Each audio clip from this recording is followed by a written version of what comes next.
अस्सलाम वालेकुम, कैसे हैं आप सब। मैं उम्मीद करती हूँ कि आप सब खैरियत से होंगे।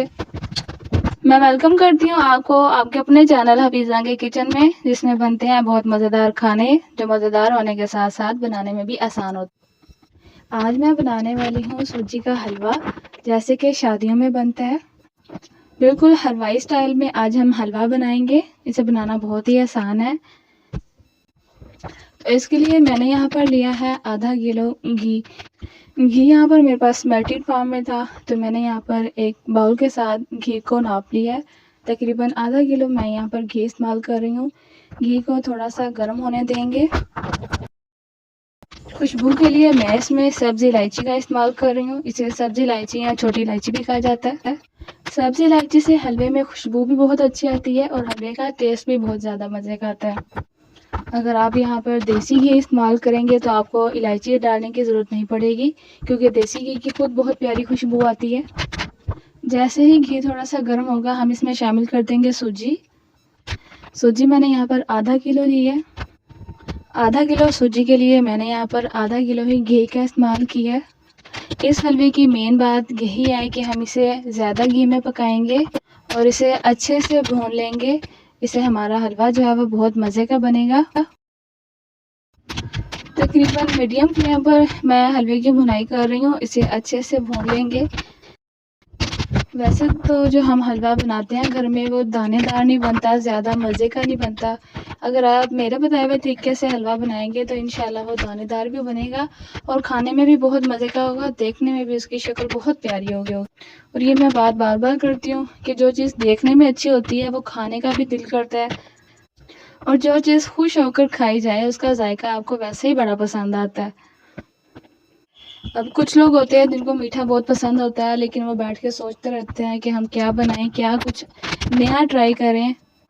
तो ज़्यादा पैसे लगाने की भी ज़रूरत नहीं है। सिर्फ आप सूजी मंगा लें और आप इस तरीके से हलवा बनाएं। बिल्कुल जैसे शादियों में हलवा बनता है उसी तरीके से ये हलवा बनेगा। यहाँ पर हमारे सूजी की भुनाई जो है वो अच्छे तरीके से हो चुकी है और अल्हम्दुलिल्लाह से पूरे किचन से सूजी की खुशबू आ रही है। यहाँ पर मैंने आधा किलो सूजी ली थी, जिसको मैंने भून लिया है। यहाँ पर आप देख सकते हैं कि सूजी ने घी जो है वो छोड़ दिया है। जब तक सूजी में से घी ना निकलना शुरू हो जाए तब तक हम इसकी भुनाई अच्छे तरीके से करते रहेंगे। लेकिन एक बात याद रहे कि हम चम्मच हिलाते जाएंगे। अगर हमने चम्मच छोड़ दिया तो हमारी सूजी जो है वो जल जाएगी। अब मैं इसमें शामिल कर रही हूँ कुछ मेवे। आप अपनी मर्ज़ी से कम या ज़्यादा मेवे डाल सकते हैं। इनको भी डालकर मैं हल्का सा भून लूँगी। इससे भी फ्लेवर जो है वो बहुत मज़े का आता है। अक्सर हम लोग ऐसे करते हैं कि सूजी भून लेते हैं, उसके बाद पानी डालने के बाद मेवे और चीनी वगैरह डालते हैं। तो उस तरीके से भी बनता है तो मज़े का, लेकिन आप इस तरीके से बना के देखेंगे तो आपको फ़र्क वाज़ह नज़र आएगा टेस्ट में भी। अब मैं यहाँ पर इस्तेमाल कर रही हूँ आधा किलो चीनी। जिस प्याले से मैंने सूजी नाप के ली थी, घी नाप कर लिया था, उसी प्याले से मैं यहाँ पर चीनी ले रही हूँ। तीनों चीज़ें मैंने यहाँ पर आधा किलो इस्तेमाल की हैं। अगर आप मीठा कम खाना पसंद करते हैं तो चीनी की मिकदार थोड़ी सी कम भी कर सकते हैं। मैंने भी इसमें से थोड़ी सी चीनी बचा ली है, क्योंकि हमारे घर वालों को तेज़ मीठा पसंद नहीं है, हल्का सा मीठा पसंद करते हैं। तो यहाँ पर आधा किलो सूजी के लिए मैं इसमें शामिल कर रही हूँ 2 लीटर पानी। हम इसमें आधा किलो सूजी के लिए 2 लीटर पानी का इस्तेमाल करेंगे, ताकि हमारा हलवा जो है वो बिल्कुल हलवाई स्टाइल में बने। और साथ ही मैं इसमें शामिल कर रही हूँ फूड कलर। ये ऑप्शनल है, अगर आप डालना चाहते हैं तो डाल लें, अगर आप नहीं डालना पसंद करते तो आप सफ़ेद कलर में भी रहने दे सकते हैं। और साथ ही मैं इसमें थोड़ा सा और पानी शामिल कर रही हूँ।